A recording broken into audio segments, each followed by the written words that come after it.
Now, clearly on Saturday, when the equaliser's just gone in, it's very raw. But having looked back at the game and being able to reflect on it, with the step forward in the performance levels and a lot of the positive stuff you see, does that go further to the forefront of your mind? Yeah, I feel we went through it with the players this morning. We know the problem in terms of why we didn't win the game. We need to solve it, and we need to solve it quickly, starting tomorrow night. But half the battle sometimes knowing a problem, and we do know ours. The performance level was very good, I have to say. Second half, very, very good in terms of the energy and the running. We had the best chances in the game. So, no, I was generally pleased. We're getting there. It has been a slow start in terms of results, obviously, but also the performances have got better as each game's gone by. The shape of the team looked better. Pleased that both my strikers scored. That was really good. With the soft goals, is it a case of doing something a little differently, or actually just doing better what you wanted to be doing in the first place? Doing better. You don't want to change everything in terms of, and unfortunately, Mark Beavers has been done twice, and now for him, it's very, very unusual. So we have to look at when we bought him. One of the main things was his heading out of the box and his strength for set pieces for us.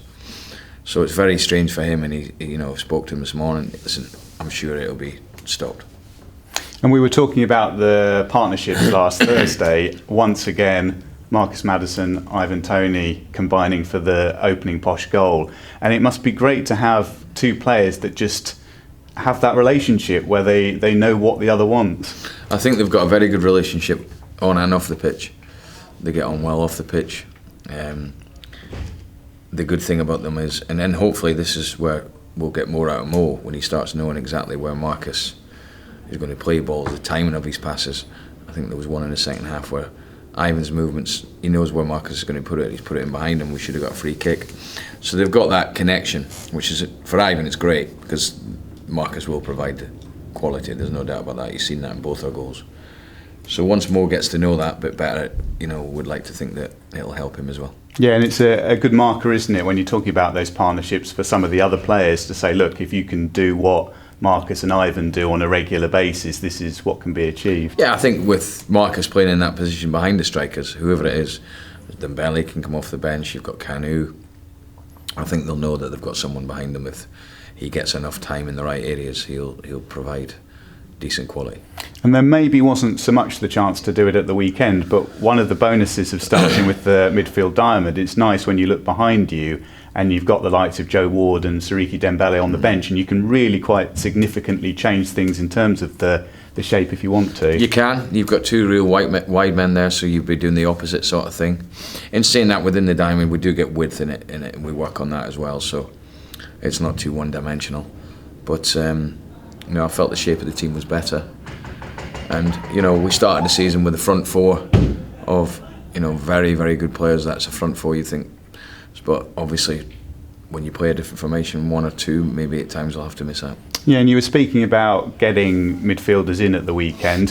Louis Reed, though, over the past couple of games, you must be pleased with the way that he's come in and really shown what he's about. Well, Louis is a player that we know can build up play for us.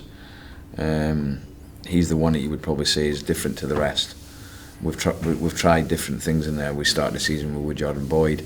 It just didn't feel right in the sense that I have not seen enough improvement in the stuff we've got into Woody, the work we've done with him. And his natural game's not to just to go and sit in the middle of the park.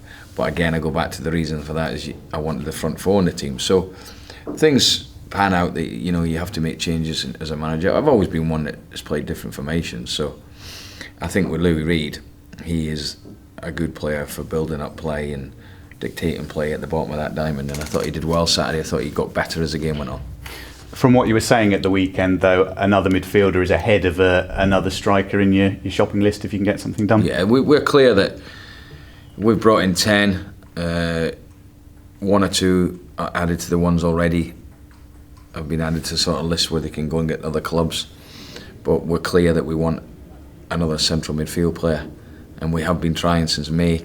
For whatever reason, it's just not come off. So we'll keep trying, and I'm sure we'll get one before the window shuts. And with Nathan Thompson, was that the sort of deal where actually it was from what you were saying, a little bit of a surprise, and you just moved quickly to get it done. Yeah, I think after the conversation I had with Jason Naismith, in the sense that he didn't start the season,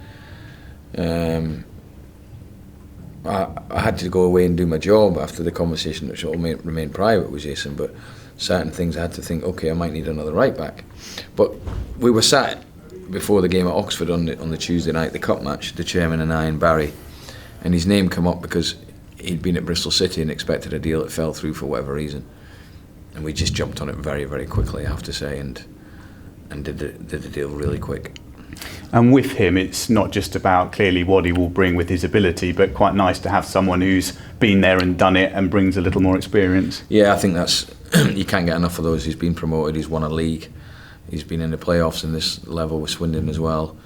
He's played a lot of games. He'll add to the squad all that experience, and also he'll be, him and Niall with good competition for that right back as well.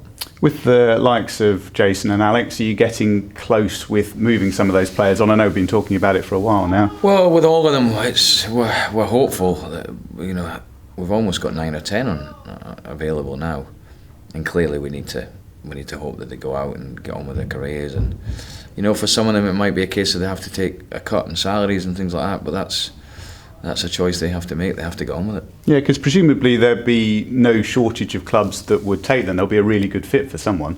Yeah, no, because they're good players. I'm not disputing that. I've obviously had to make a professional decision. One, based on the conversation I had with Jason, and two, the conversation I've had with Alex in sense of the reasons I've done it. So none of them have been a problem. They've all been trained with the squads. It's not as if they're training anywhere else. They've been very good, and they understand the reasons, and they appreciate and respect the honesty, I think. Let's talk about Southend, and a good example really of where you have to be a little bit careful looking at just the statistics and the results at this stage, in that their 3 games so far have been Lincoln, Blackpool and Coventry, so they've had a tough start. Yeah, I feel that it's always going to be about the level of performance we get to, and I feel if we get the similar to the one on Saturday, cutting out obviously the errors we spoke about, on a consistent basis, I do feel we'll start winning games. So the main focus will be our performance, the level of the energies we put into it. Southend have not started the season great, but neither have we, so it's always a tough place to go, and it'll be a tough match, but we've got to make sure we get our bit right first. Yeah, in a nutshell, that's the biggest positive from Saturday, isn't it? If you can set the bar high in terms of the performance level, suddenly you really can just focus on yourself. Well, yeah, because going into the games, obviously the 3 previous, as a manager, it was about, we're going to do this better, we've got to get that right, whereas a bit easier in the sense that, look, there's your standard, let's try and get to that. And I don't mean, because I feel the quality can still be improved. I think the stat about how long the possession stat in terms of completion needs to go up.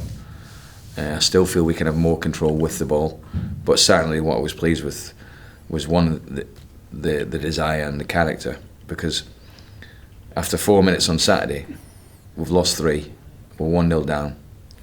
I'm standing there thinking, okay, we're going to find out about this lot now, and they passed that flying colours. That was what was the most pleasing thing from Saturday. Yeah, it's actually the most important thing that could have happened, isn't it? In the context of the season, you can talk up the character of your side as much as you like, but to have the evidence there is great. I think so, and I think the goal didn't affect us. Maybe 5 minutes after it, they got on top a little bit, but from the moment really Ivan had his chance, I felt we were the better team.